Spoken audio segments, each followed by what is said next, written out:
Hola, estem aquí una setmana més per analitzar el rival i l'àrbitre del Sabadell en aquesta quarta jornada.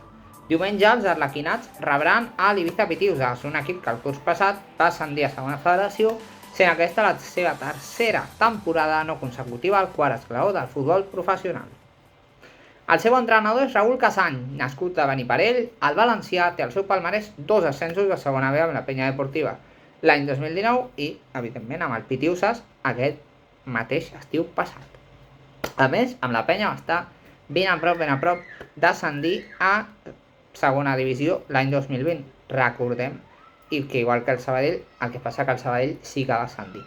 Va ser eliminat a semifinals per al Castellón d'Òscar Cano i també, a més, Raúl Casany li sumem que ha entrenat al Cornellà i al Unionistes. Anem a analitzar el sistema de Raúl Casany. Ha utilitzat un 4-4-2 davant el Cornellà, partit en el qual va empatar gràcies a un gol local en propi al minut 90. El seu 11 estava format per Torrelavit en porteria, Onofre, Cruz, Inglada, Simón Lecea en defensa, David Sánchez i Mario Riquelme al mig camp, Bengoechea i Fran Núñez als extrems, Ches Navalón i Juanca en la davantera. Respecte al partit del Cornellà, la setmana passada davant el Sant Andreu, en un partit saldat amb derrota per 0-1, només va haver-hi un canvi a l'11, que va ser el de Bengoechea per Alex Sánchez per Bengoechea, a l'extrem esquerra.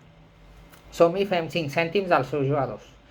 Ràpidament, tenim pocs que destacar, però comencem per la porteria. Edu Frías, el porter barceloní, s'ha enfrontat un cop al Sabadell amb l'Espanyol B l'any 2017, en un partit que l'Espanyol B va baixar a tercera divisió i va caure per 3-2.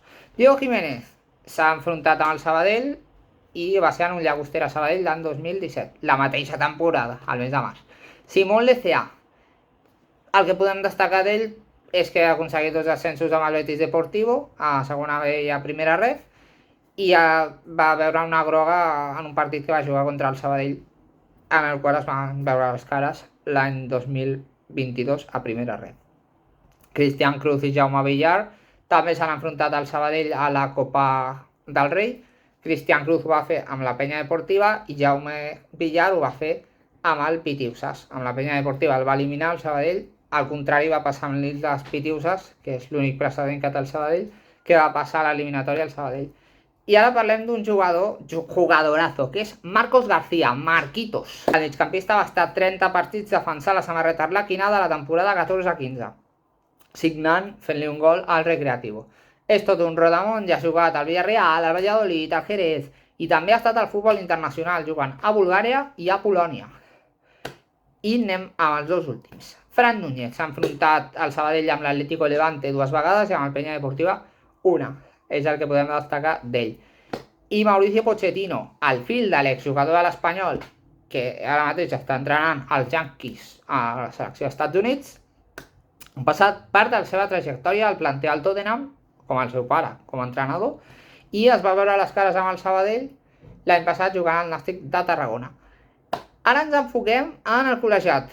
L'àrbitre, Javier Moreno Muñoz, 30 anys, murcià i amb una experiència al futbol semiprofessional que jo el podria anomenar ja un veterano. Un veterà perquè ja porta uns quants anyets, des de la temporada 2015-2016, i ha xiulat partits de Copa Federació, de Copa del Rei, de segona B i de segona ref, tot i que aquesta temporada no n'ha xiulat cap. La seva mitjana de drogues per partit és de 6,16 i pel que fa a les vermelles és de 0,42.